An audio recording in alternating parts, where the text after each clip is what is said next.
Hey everybody, have you considered starting a podcast? We here at Screwball highly recommend Podbean for getting your podcast out to a larger audience. Podbean has given us the opportunity to easily bring you Screwball each and every week on all of your favorite podcast services. Use the link podbean.com/screwball to sign up and save up to 35% annually. You can also use the link podbean.com/pro/screwball to sign up for a business subscription.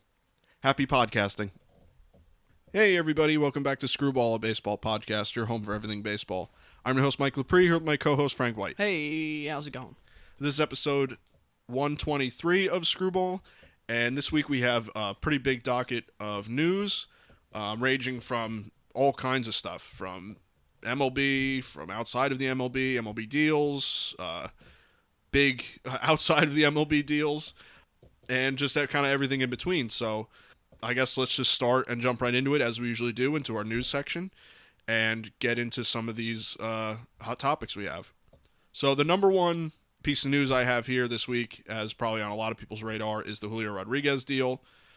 So Julio Rodriguez got signed to a long-term extension and a long-term contract with the Seattle Mariners. The initial terms of the deal guarantees 12 years, $210 million, and the deal is beginning next season, which gets Julio Rodriguez through the 2034 season. From there, it was reported that an extra 5-year, $90 million player option is available, which means that Julio Rodriguez can turn this into a 17-year, $300 million deal after this year.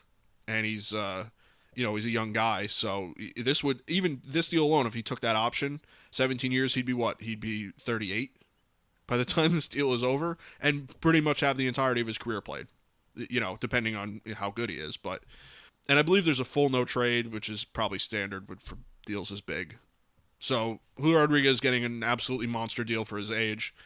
It's not an exorbitant deal that we've never seen before, but we'll get into the topic later. But these young guys getting big deals like this, I think it makes sense. Julio Rodriguez has a lot of talent. He was projected to have a lot of talent. He's coming through with that. Mariners are kind of getting ready to go here, and hopefully the long-term contracts always have a big magnifying glass on them. People always analyzing them. So I don't know what you were kind of thinking with this, if it took you by surprise, or if the money or the years or all of it. Yeah, it is what it is now. So good for him.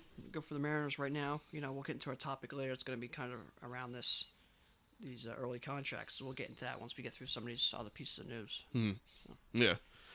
Yeah, so we'll get to that in just a sec, but the second piece of news I have here is regarding the MLB Players Association. So they took a step forward trying to unionize the minor league baseball, the MILB. So they tried to unionize the minor league players Sunday night, sending minor leaguers an authorization card allowing them to vote for an election that can make them MLBPA members. More than 5,000 minor league players are under contract with MLB teams during the season, so that would obviously put them under an MLBPA deal and would give them unionization, kind of the same, similar benefits that MLB players would get. What that would entail for minor league players, I'm not sure. I'm sure they would have to work that out, but the fact that they're extending the hand and trying to get them fair pay or fair treatment or whatever, kind of put them under the MLBPA umbrella, I think is pretty good. I think that the minor league players deserve it. A lot of them that come through are the future of the league, so why not kind of treat your future correctly, and pay them right and treat them right. So definitely thought that was worth mentioning. That was just broken not too long ago, so where that goes from there, I don't know. But the fact that they're taking steps is important. And number 3, the last piece of news I have here is, we mentioned this a few weeks ago, that this particular card, this Mickey Mantle card, was going up for auction. And we had mentioned in the past some other auctions, I believe the Honus Wagner card, and I think there was another Mickey Mantle card we had talked about in the past. But this one, a 1952 Topps Mickey Mantle card with a 9.5 grade from grader SGC, has sold at auction for a record-shattering $12.6 million. That is the most money anyone has ever paid for any type of sports item, card, or memorabilia. And it is considered, is quoted as being the best condition for a post-World War II piece of sports memorabilia. So whoever had this just found it in their attic, believe it or not. Yeah, jackpot.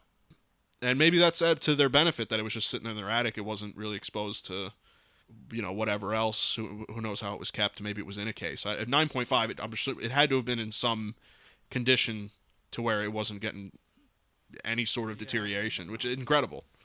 Yeah, it's pretty incredible. I don't even think the 52 card. I don't think that's even his rookie card, to be honest. Why that card is more famous than his rookie card, I'm not sure. Well, I don't know. Yeah, that's incredible, and that's the market, sports memorabilia market, and the card market. You've been seeing in other sports with football, basketball, hockey, baseball, obviously, and then even Pokemon and things like that. This card market's through the roof over the last couple of years, which is good. Mm-hmm. Some things I have here: Corbin Carroll getting called up in the Diamondbacks, one of the top prospects in baseball, and for the Diamondbacks, so that's something to watch. We had Wainwright mic'd up. I know we talked about it.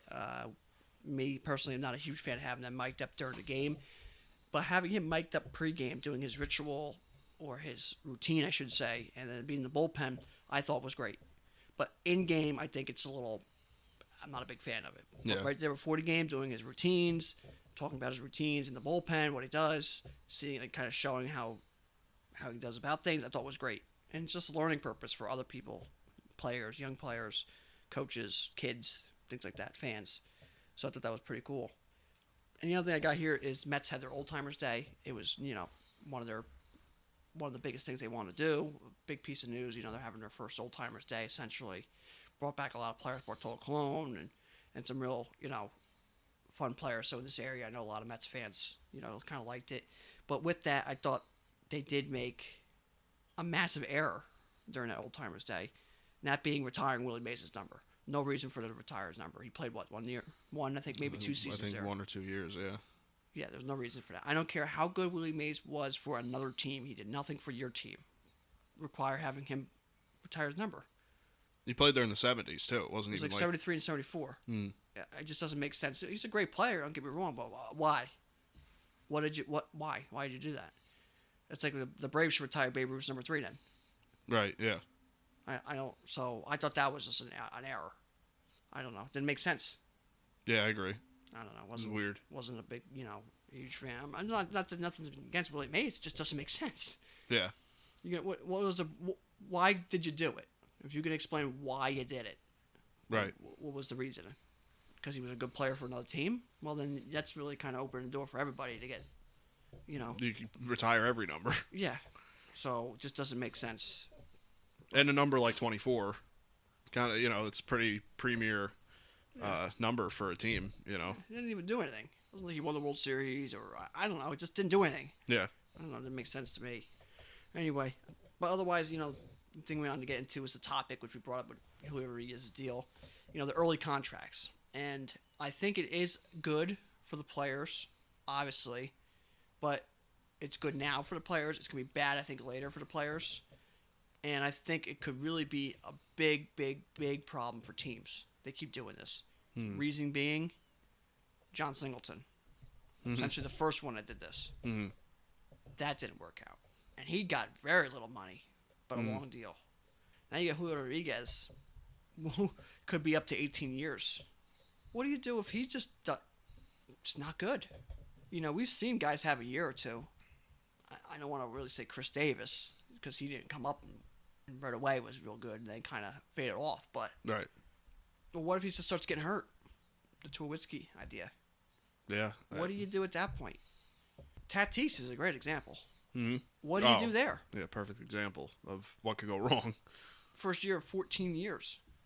What do you do there? Now you're trapped in there. Teams are. It's tough. If they're good players and they continue to play good, it's a great deal. Every year the market goes up.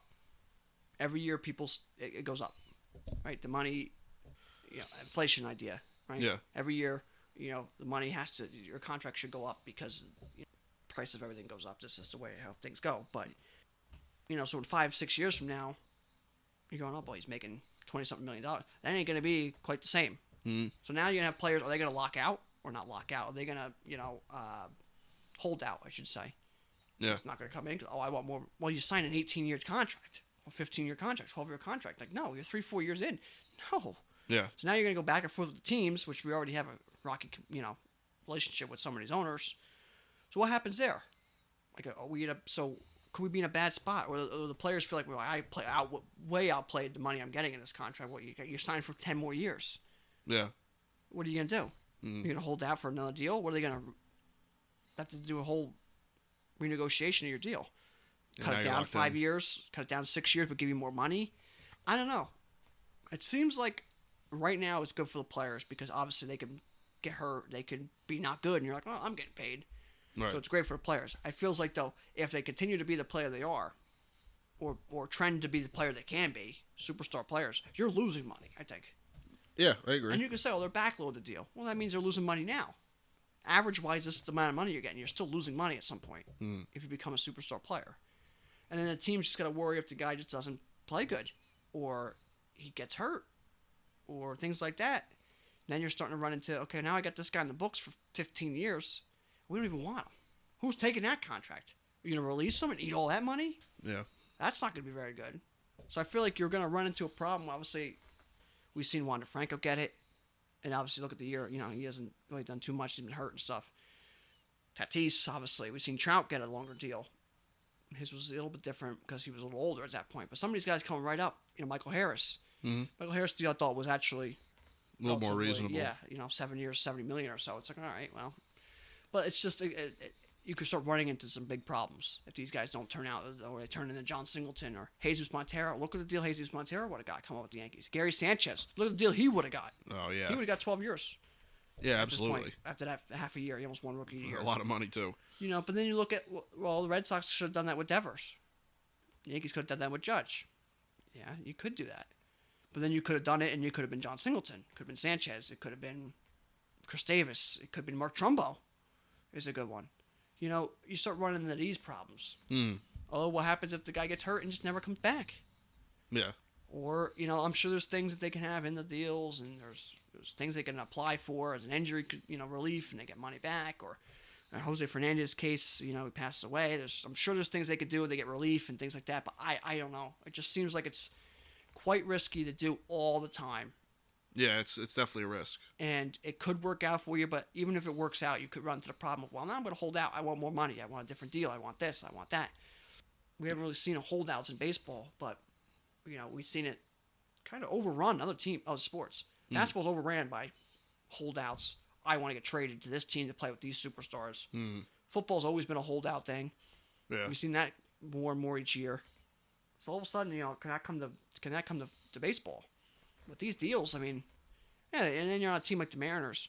Do we expect the Mariners to be putting the money up and contending every single year? We haven't seen it in the past. Yeah. It's hard to say it's going to happen. Staying with the Marlins. Eventually, it's time to go. You don't want to be on a terrible team. Right. They don't want to keep paying somebody for terrible. So it's like, I don't know. You know, I think it's good for the players now. It could be not great for the players later on. I think it could be good for the teams. And it obviously could be destructive later on for teams. Oh, yeah. So I just don't know. Obviously, we haven't really seen it play out yet. It's. Oh, then maybe John Singleton and like that. We haven't really seen it play out as much as we haven't seen the guys with the 100 miles per hour finish their careers yet. It hasn't worked out. Guys like Syndergaard and stuff, they're still not bad pitchers, but they just don't have quite the stuff. Yeah. And they're pretty young yet. So it's like we haven't seen it play out really yet. But it's I think it's good. It's just, I don't know. It's hard to feel safe with that. Because even if you win, you can lose. It's almost like the better idea if you can give them 4 or 5 years and just give them a boatload of money, which we've seen with Trevor Bauer, which didn't work out. No. You know, we see that doesn't work. As everything that has its positives and negatives. Just when you get locked yourself in for 18, 14, 12, 10, 11, 15 years, that's hard to overcome. You lock yourself in for 2 years, 3 years, you can kind of buy yourself out of that. Release some, kind of work your way out of that. Right. 10, 12, 15 years, and it gets messy. Pujols, A-Rod. Yeah. And those are older guys. And those are guys with almost 700 home runs in their career. But yeah, they're and it older got messy guys. at the It end. made sense. You made it to get it there. But like these younger guys, I don't know. Then he becomes Soto signs a big deal. Let's say he signs a 15-year deal. He's 30 years old. 6, 7 years from now, he's like that. Look at the money these guys are getting. I need more money. And there's no opt out. What does he do? Hold out? I want a new deal. Well, you got 6 more years left in this deal. We're not going to pay you. Okay, I'm not showing up. Well, what happens? I don't know. just seems like you're playing with fire. But maybe the market doesn't do that. But the market every year goes up. Salary cap in other sports always increases because every year things just go up. Right. So it's just how it is. So I think it's good for the players for the idea that something can happen. It's like getting drafted. You go right to the team. Don't even worry about college. Go to the team because you can get hurt in college. You get nothing. You go to the team. At least you're with the team. You get paid and professional medical staffs and stuff like that. That's this idea. You get a chance taking the long-term deal. You take it. Don't take the chance. Yeah, it's the thing. It's at the time, even though Julio Rodriguez is the youngest 2020 player, the fastest 2020 player, or something like that. You could bank on yourself and just say, you know what, I'm going to hold out and I'm going to get a $40 million year deal or something in the future. God only knows what average contracts will be in the future, but or you could say, you know what, I have the talent now. Let me get my money now, and if I keep playing the way I am, then we could renegotiate or this or that. But they don't have to. Mm-hmm. No. Like his deal, he's got like the 5-year deal essentially, and you can opt out. Yeah, that's not too bad. Yeah. You get it has this normal deal, 4 or 5 years, and you get a new deal, and you're that's not bad. Mm-hmm. But then you got ones like in other cases, like possibly Tatis, where it's just kind of 14 years, and there really isn't opt outs. So it's like, well, now you're just kind of stuck with them. So what am I going to renegotiate with you for? Or do you become terrible? Then what do I do? Like, what am I going to do? I'm stuck with you for 14 years. No one's taking that contract. I can release you, but what am I got to eat all that contract? That's taking up a lot of money. It's high risk for both sides because as the team, you take on the risk of, well, is this player as advertised? Is this just a one-off guy here, or is this the future of our franchise? And then it's high risk for the player because then they say, well, I'll take this money now so that I can get while I'm young, I can get some of this money, maybe invest it and start getting my money rolling. Or if I bank on myself and I wait, will that play out too? Because it's high risk there. You're safe with your money. You're making money. Yeah. But then, can it be to your detriment later, really? Yeah, Not that making $20 million a year is going to harm anyone, but if you are a $20 million guy and you could be a $40 million guy, all of a sudden, I think the opt-out way, if you're going to do it that way, 4 years and then they can opt out. And then like another 2 years, you can opt out. I don't think that you don't run into much problems there because they're probably going to opt out if they're playing well because they're going to be 26 years old, 27 years old. They're going to be getting big money again. Oh, yeah. And if they're playing well, forget it. Yeah, they can get the big money again. It's just the idea if they are locked in, where do you get that holdout and renegotiating when you still have 7 years left in your contract? Do you want to harm a relationship? Oh, they're not good. I don't know. Then you want to trade them and you can't trade them. I don't know. You start running into that problem, and like I said, if you sign for so many years, you're safe. But you could be hurting yourself. Because look if Soto would have signed a deal 2 years ago. He would have signed a 10-year deal, $150 million maybe. He's probably going to get a deal this offseason or next season for 10, 12 years, $400, $500 million. Oh, yeah. Look what he would have lost out on. Mm-hmm. But he would have been safer because he gets the money right away. But look what he would have lost out on. And if there's no opt-outs, then you're locked in. Kind of stuck. Yeah. So I think having opt-outs is big. Would make more sense. Or also, either way, you might want to just give them, hey, I'll give you 3 years, but I'll give you a shit ton of money. Yeah, I'll give you $50 million a year. Yeah, I'll give you Scherzer. I'll take the chance of 2-3 years. Mm-hmm. Oh, you're not good for a year or two. I'm not locked in. Right. Because you're just not good. All of a sudden, you're paying Chris Davis 6 years of terrible, terrible baseball. Mm-hmm. What do? You just suck it up and pay a guy a bunch of money and just kind of losing money and losing winning talent out of position and losing your fans' interests and things like that. It's like, what? Or do you just defer it and now you got to pay him for the rest of life? Bobby Bonilla, Chris Davis, Ken Griffey Jr., people don't really know him, and he's still getting paid by the Reds. Mm-hmm. It's like, do you do that?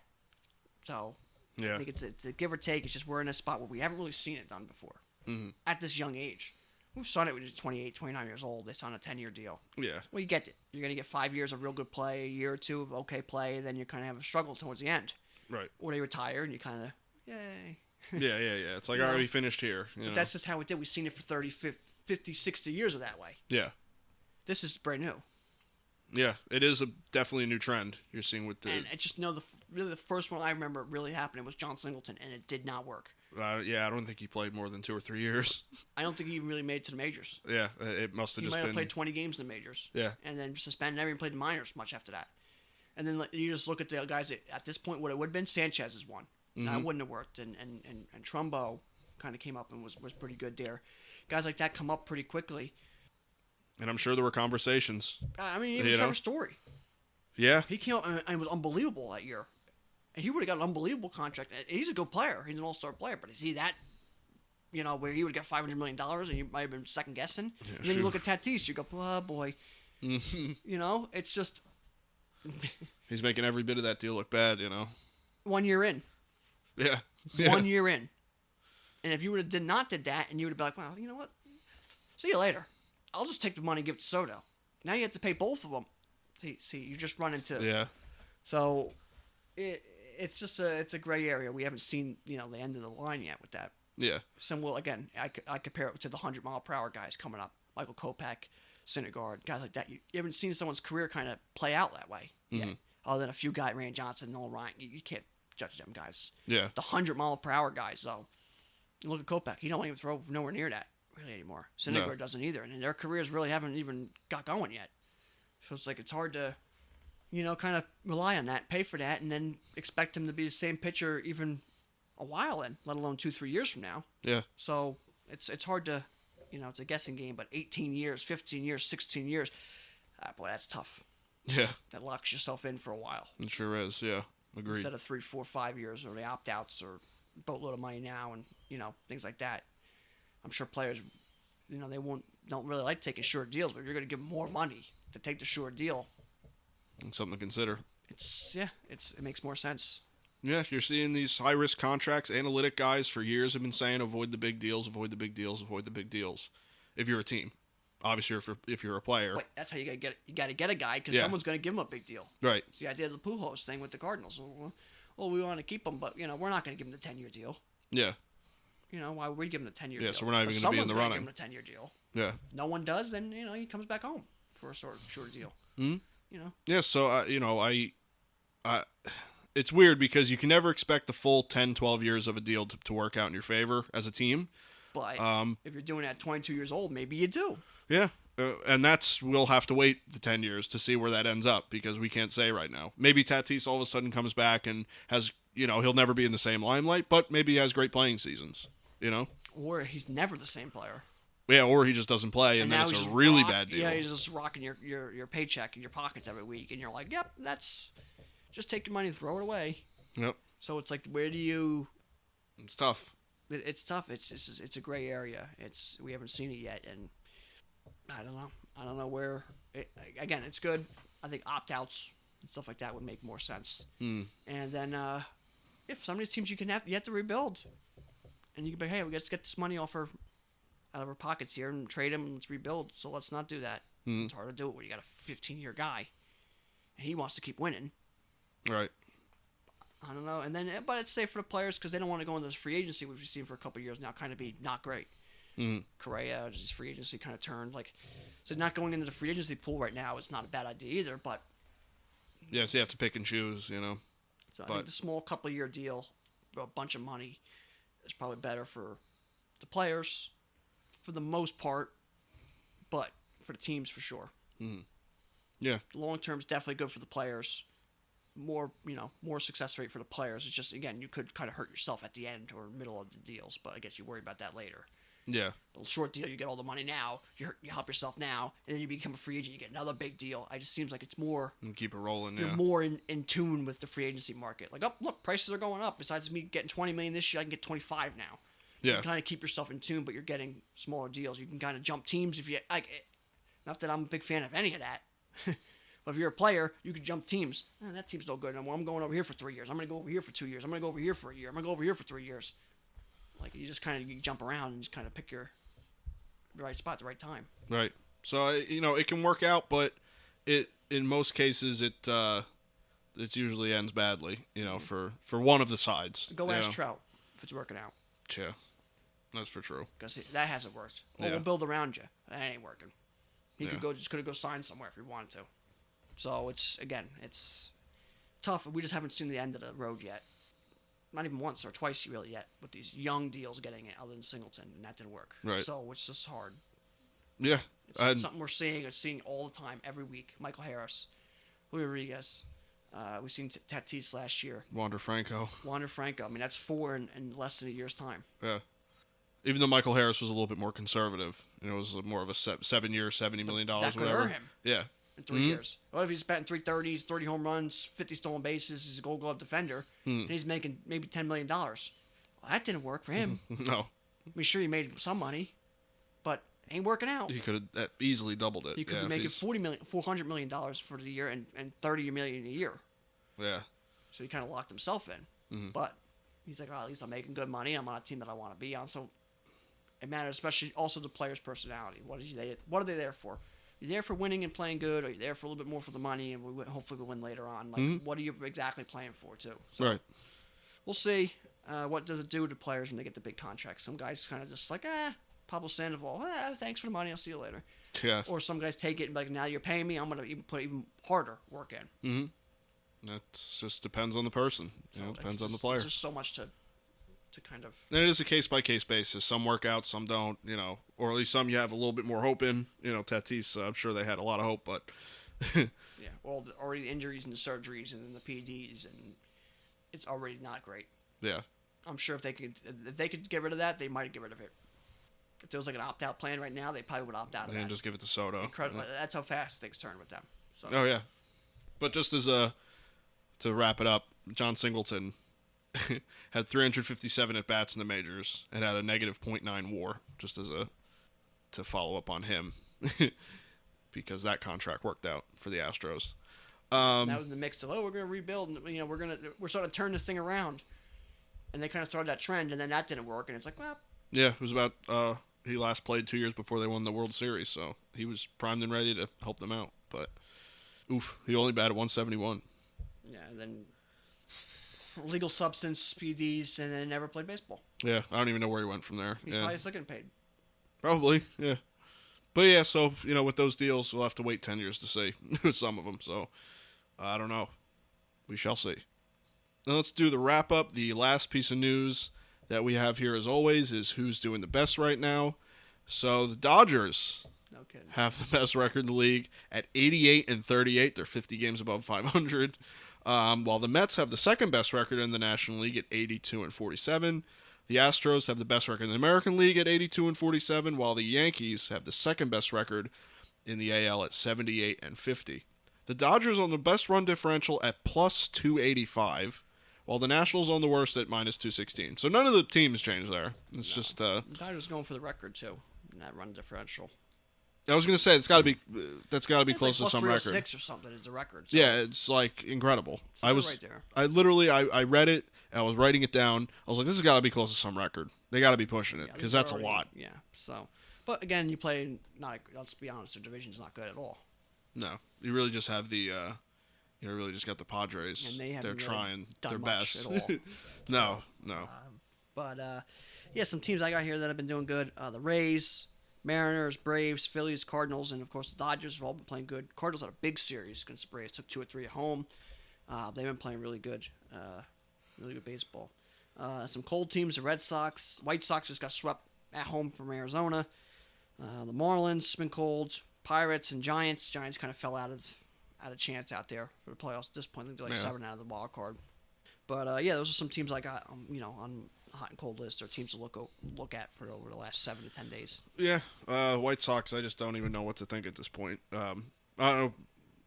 I know Frank and I saw a stat. I don't know if maybe anyone caught it on Twitter or anything like that. That the White Sox 500 in life. 500 first half, second half. Obviously, first half this year, and 500 as a lifetime franchise. Yeah, since like 1909 or something. The Phillies had something like that go for recently too. But it was like 500 over the last 10, 500 over the last 20, 500 over the last half of the year, 500 now, 500 last year, 500 this year, 500 since the rest of the time. It's like incredible. I couldn't believe. I was like reading it. I was like, how do you all this time, 113 years later or whatever, and haven't won a bunch. Like the Phillies, I think they're 1,000 games under 500. Yeah. And they had some, obviously, Philadelphia A's, they were really good at times. But they also, if they weren't really good, they were like bad like 20 wins. Yeah. And then they had some bad actual Philly teams. Yeah. Oh yeah, Before Mike Schmidt, and then after Mike Schmidt, and they had some bad teams. and just some years ago they were the worst team in baseball. And they had some good teams. Mm-hmm. So it's like to be 1,000 games under is pretty hard to do, especially when you won a couple times. If the White Sox to be 500, you go, boy, they had to win a decent amount. They haven't really won much. No. But I don't know what's going on with the White Sox. They're just keep raising my eyebrow. They don't want to I play for La Russa, I guess, and whatever they want to do there. I think that's what it's coming down to. Is he's La a Hall of Russa's Fame got to manager. Last year, look what he did with him. Mm-hmm. I think they stuck with him, at least for the most part. They wanted to play at least a little bit for him, and they were good. Mm-hmm. And then this year, they just didn't want to. They have a lot of injuries, some bad luck. So I think that played into it. But they just don't want to play for him. Yeah, I think it's just best for both parties to just kind of go separate ways at this point. Nothing against La Russa or the White Sox. It's just not working. Is what it is. So let's move on to the who's hot and who's not section of the week, the hot and cold players. So your players of the week, as I usually like to know, are Nathaniel Lowe, who I think won it last week or very recently too. He's just been on an absolute hot streak. Yeah. And Mookie Betts won it in the NL. I don't have Mookie Betts' numbers, but I just wanted to make note that he did obviously win it in the NL. 460, I think, with like 5 home runs or something. Yeah, it was something. Yeah, it was a lot. So, but your hot and cold players of the week are number 1, Corey Dickerson. Yeah. Batted .542 over the last week with a .750 slugging and a .1292 OPS. Why he didn't win Player of the Week, I don't know. By the way, he was 10 for 10 at one point. Yep. I don't know if that extended past 10 for 10, but he was 10 for 10. The record's 12 for 12. Yeah. By the way. So just as a heads up there with him. And a game tying hit. Yeah. For Saturday. That's game. right. Yeah. He hit the chopper up the middle for the game tying hit. Yeah. Yep. So he's been just on an absolute tear. So good for him. Number 2, as we previously mentioned, Michael Harris. Batted .474 over the last week with a .684 slugging and a .1229 OPS. Number 3, Trey Turner. Batted .450 over the last week with a .550 slugging and an .1110 OPS. Number 4, Player of the Week, Nathaniel Lowe. Batted .455 over the last week with a .1091 slugging and a .1569 OPS. And number 5, surprisingly on the list after having quite a few rough years, Christian Yelich. Batted .455 over the last week with a .727 slugging and a .1205 OPS. So. Yeah, pretty much got all those guys, Riley Green playing well. Mm-hmm. One of the prospects there for the Tigers. Yeah, he'll get a big deal too. Yeah, and Lowe, or Lau, whatever you want to say, there with the Rangers, he was one of the higher prospects too, coming up through, I believe, the Rays system at one point. They had both. Oh, yeah, Lau, right. That's right. Lowe, and then Nathaniel Lau, whatever they call They have Josh Lau now, or yeah, Josh Lowe. Yeah. I don't know what's going on. Yeah, the Lowe's Incorporated over there. But, Yeah. I got mostly the same guys here, Yelich, Corey Dickerson, guy like that. Yeah. Some pitchers doing good. Domingo Germán has been pitching good over his last few outings. Aaron Nola having a great year, complete game shutout recently, and high up on the strikeouts list. Yeah. Robbie Ray been pitching good ever since his kind of 2 months or so of struggle start the year. Sandy Alcantara, fight the demons, 9 innings, 1 run, 10 strikeouts against the Dodgers. His last 3 outings, he's been absolutely probably raised his career average ERA by like 15 points. Just the Dodgers. Just by the Dodgers, yeah. And then Felix Bautista, pitching great for the Orioles. I believe he pitched 5 innings, scoreless innings recently over the last week or so with them, and a couple saves. So something's going on in Baltimore. I believe Baltimore took two or 3 from Houston, or 3 or 4 from Houston. So yeah, recently. they beat him pretty good. Yeah, so surprised. Yeah, that's what's going on in the world. So yeah, but those are some pitchers I got that have been really doing good. Yeah. And to flip that on its head and go to the cold players of the week, there's been quite a few of them. So number 1 I have here is Francisco Lindor. Batted 0 over the last week with a 0 slugging and a .227 OPS over his last 17.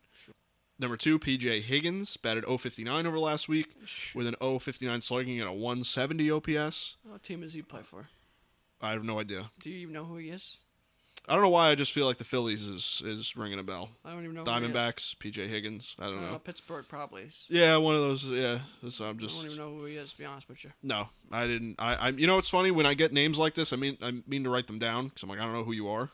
But you could tell me he played in the 20s. You could tell me he played in the 50s. You could tell me he's playing right now. I don't know who the hell that was he is. P.J. Higgins. That's right. Oh yeah, sure. I know. High Pockets Johnson. Yeah, you know what it is. So he was number 2. Number 3, I've Cal Raleigh. Batted 0 over last week with a 0 slugging and a .111 OPS over his last 16. Number 4, rare to the list, TJ LeMahieu. Batted .063 over the last week with an .063 slugging and .181 OPS. And number 5, ironically enough, Julio Rodriguez.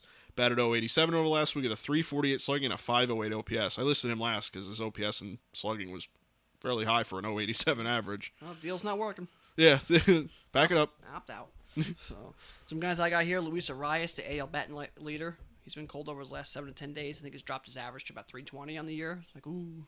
So, we have Josh Naylor, who's just a maniac. He's been cold of late. In the truest sense. Yeah. And Brendan Rodgers for the Rockies. Actually having a really good year out there, but he's been cold of late as well. Some pitchers. James Caprillion, not pitching well. Corbin Burns over his last couple starts. I think he's got an ERA over 5 at this point. He's pitching tonight, so we'll see what he can do.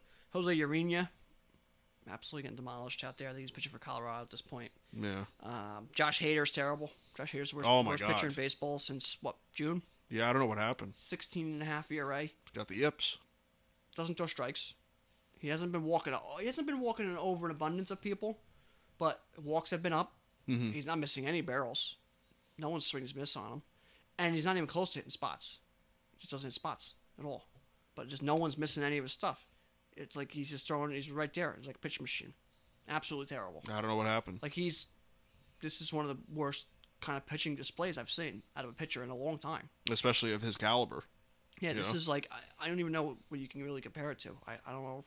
I can't remember someone coming out of the bullpen and getting absolutely demolished. Like your best outing is giving up 3 runs. Yeah. In an inning, or an inning out, an out or two. You give six runs to the Royals. It's just not good. I think in 1 out, right? Yeah. One game you give 3 runs, then get an out. One game you got 1 out, and got 3 runs. The other game you think you finished an inning, you gave up 2 runs. Sometimes it's walks. The one game you walked 3 guys, but he's just not getting any swings and misses. Yeah, I don't know if his RPM's down. The revolutions on his ball. If there's less velocity, I can't even see how you could tip pitches and someone could just not swing and miss. They're not swinging and missing at all. I think he's at like 1. Like he's just not swinging and missing. So you can even tell him like his fastball, and people would still miss it. He's just not. There's something not right. And he's been bad. Like bad. I don't even know. Worse than Farnsworth. Worse than Ronald Belisario for the White Sox. Oh my God. Worse than Valverde at the end of his career. I mean, I don't even know what you can compare. Pavano with the Yankees. Ching-Ming Wong after his injury. What's his name for the Cardinals? Had the yips. Rick Ankiel. Yeah. I mean, I don't know what he's probably worse than him. This is bad. This is bad. He had 1 earned run in 30 innings, and then now he can't get an out without giving up 7 runs. Making that Brewers deal look better and better, Yeah, and Rogers he was struggling a little bit. He's been getting going over his last 7 or 8 innings. He hasn't given up a run. You got to figure he's better than what Hader's doing, no matter what. Just don't show up. Yeah. Literally, just don't show up. You're doing better. Hader at this point, just get up. Just go home. You have to send him down. I don't know. You got to do something. I don't know what you do with him. And you're losing. You're kind of slipping a playoff spot.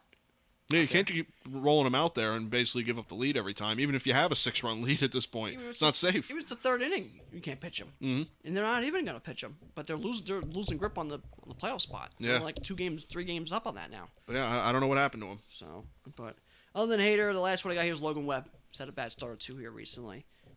But otherwise, yeah, that was the cold pitchers I had. Next thing I got some injuries. I wouldn't say it's the worst week we've seen, but obviously it could be better. Cortez placed in the IL. I think that was more of a phantom groin issue. Lower the innings for Cortez, kind of rest up. I think that's what that was. Rollins Chapman, infection on his leg after a tattoo. Placed on the IL. 1, not sure why you're getting a tattoo in the middle of the season, especially since you were hurt. You could have got then. 2, you got millions and millions and millions of dollars. You can't find a place that's maybe a little bit cleaner, then you don't get sick. So we'll see what happens there. Greinke placed on the IL again. Buxton, find his home on the IL. That's what he does. Jan Moncada for the White Sox, of course. Michael Kopech for the White Sox, of course, on the IL. Verlander leaves a start after 3 innings with a calf issue, going to the MRI. Could be a big problem because that's I know the Astros have pretty good pitching, but they keep talking, if game 1, you face Verlander, you lose, and then Verlander again later in the series, you get 2 wins already. The pitching just has to find 2 wins. We know Verlander, the Astros pitching is not quite the same. Not quite that good at all. So, yeah, it's good, but is it dependable? Without Verlander, a little bit more, without Verlander, it's not dependable. Yeah, it's With tough. Verlander, you go, okay, we're a little bit more dependable. Right. He wins you 2 games of the series. You just got to find 2 more wins out of somebody. You got him. You got to find 4 wins out of, your Quiddy and McCullers coming back from injury and Christian Javier. Yeah, and Vasquez. They've been good. Yeah. Valdez, but do you really feel comfortable with them yet? Not really. And their bullpen's not that great yet. Yeah. And Presley's out, I believe, right? Isn't he still hurt? He's been on and off hurt. Yeah. And then Montero's been on and off being good. So Yeah. we'll see. Zach Wheeler replacing the IL. They said it was, it was a forearm, which is really scary, but they said it was pretty much nothing, just kind of maybe a little bit of dead arm, just get him back ready to go for the last 30 games or so. Tony Gosling on the IL with a forearm as well. This could be something to look at, but again, he's also got 129 innings already this year, which he's never had before. But then again, he also could be losing any chance he had at the Cy Young. Only having 129 innings at this point and going to miss some starts. So we'll see what happens there. I don't think he's going to get it. Sandy Alcantara's his Cy Young. I don't think he's close. Absolutely. Yeah. And Evan Longoria banged up. So that's, Giants needing guys, and he's been doing all right, but he's not going to be playing for a little while possibly. So Right. on the good side of things, Glasnow's closing in on coming back, which is be good for the Rays, I should say. Clay Holmes activated tonight for the Yankees. Pineda close to coming back for Tigers, even though they're not in the hunt or anything. Acuna's day to day every day. Every day. He's supposed to be back tomorrow, but every single day he's day to day. Misses games, leaves game early, comes back the next day. He's not ready. He's day to day, day to day. If you're in fantasy, it's literally DTD every single day, day to day, every single day, every single day. It's pretty incredible, actually. Yeah, it's incredible. Yeah, he's definitely been day to day more than he's ever not been day to day. Absolutely. In his fantasy Yeah. life. Drew Smith should be coming back for the Mets in some sort of near future here. Mackenzie Gore expects to pitch again this year for the Nationals. Bryce Harper's back for the Phillies, so that's great. Kershaw should be back for the Dodgers soon. The big blow here, Walker Bueller. He had the elbow surgery. They did go in there and find out what was wrong. It was simple, and he's Tommy John. Yep. So he's done this year, and he's probably going to be done next year. Maybe a chance of coming back at the end of the year, some bullpen, whatever they might do here with Glasnow kind of idea. Yeah. Yu Darvish coming back here should be activated, or it was activated recently, and Colomé was activated. So there's the injury side of things. Like I said, it could be better, but it wasn't the worst thing in the world. In all honesty. But that's just how it is. And some of these injuries, especially with pitchers, that could be it for the year at this point. So, yeah, absolutely.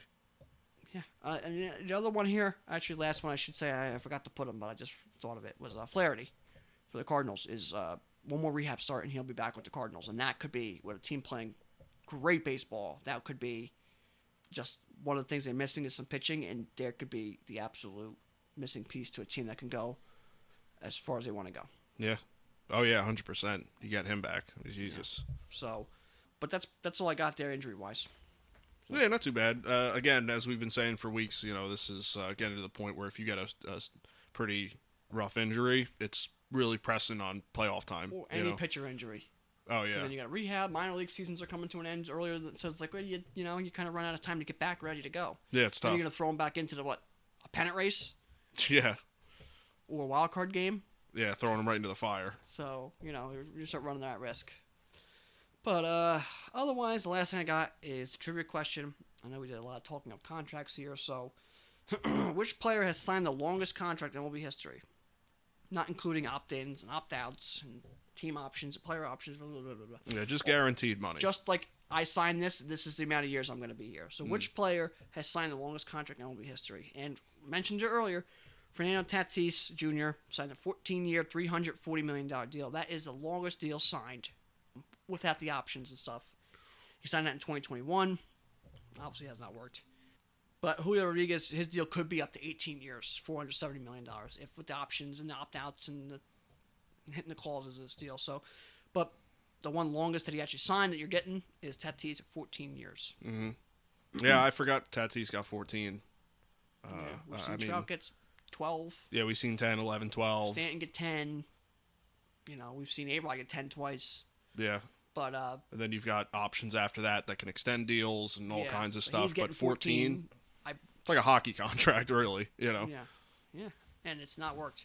I don't even know when he signed that exactly. 2020. I'm pretty sure it was like mid-year, and then the Padres went absolutely terrible. Mm-hmm. He got playing not good, and Machado yelling at him for being essentially a baby. Padres fired coaches and didn't look good. He gets off-season accidents, multiple, breaks his wrist, kind of hides it. I don't know what he did with that. Kind of beats around the bush, telling people what happened there. Finally, on the verge of coming back, PEDs. I mean, you literally couldn't be any worse after him putting his name on the line there. No, absolutely not. So, 14 years, maybe too long. Yeah, I don't know. And then excuses he's had, he came out with, it's terrible. Just you cheated and just move on with your life. Yeah. Because you cheated, and that's what you do. Maybe go play with the Astros. Maybe he'll Right. Well, the Red Sox too. Everyone forgets about them. Yeah. So, but anyway, that's all I have. College football started this past week, week 0 they called it, because not everybody played. Obviously, it was kind of like a half. All the teams play this week. The big teams. So, that's starting. Football's next week. Racing is coming to the playoffs. Mm-hmm. Basketball and hockey are becoming here soon. Golf, I believe, is in their playoffs. Mm-hmm. There's a lot of stuff going on. And then baseball's coming down to, obviously, the pennant races and the wild card and then the playoffs, which is going to be absolutely nuts. Oh, yeah, absolutely. So we're a great spot for sports here. Weather be turning from the, dog days and real hot to, fall weather, and leaves will be changing. So it's a great time of year. Yeah, by the time this goes up, it'll be the last day of August, and we'll be looking at the fall all of a sudden. We'll be staring at back-to-school stuff and football. No, not for us, but I ain't going back to school. But, it's changing the season, so got a lot of different sports stuff going on. And football's coming. It's a very exciting time for football. Yeah, that definitely gets most of America fired up for sports again. Fantasy is football. football's coming for our league here. Yep. Partake in that. And so there's a lot coming. A lot going on, yeah. And baseball's in the midst of the excitement on different terms. It's coming to the end. Mm-hmm. Playoffs and excitement. Well, other seasons are starting, and that has its own excitement. Yeah, it's kind of like when hockey and basketball come to the end of theirs, and baseball's just firing up. Kind of like similar case. It's kind of it's starting to get into the height of its own season. Yeah. It all kind of lines up. Yeah, it's always works out pretty good. So, yeah, that's all I got for this week. Stuff to look forward to once we start getting into the real division races and wild card races. The wild card's going to be exciting because there's 3 teams in each league. So we'll be coming back in the coming weeks with stuff like that. So, but yeah, that's all I got. I don't know if you have anything final or anything else. Nope, that's it. All right. Well, thank you guys for listening. You can catch this podcast on Apple Podcasts as well as Google Podcasts and Spotify. You can listen on our regularly updated YouTube channel as well as our website, screwball.podbean.com. You can follow me on Twitter at RealMikeLepre. You can follow me on Instagram at Mike Lepre. And you can follow me on Instagram and Twitter at FDubs10. You can follow our official Screwball Twitter at ScrewballPod. You can follow our official Screwball Facebook at ScrewballPod. No E in Screw. And that's it from us, guys. We'll see you next week. Yep. Take care.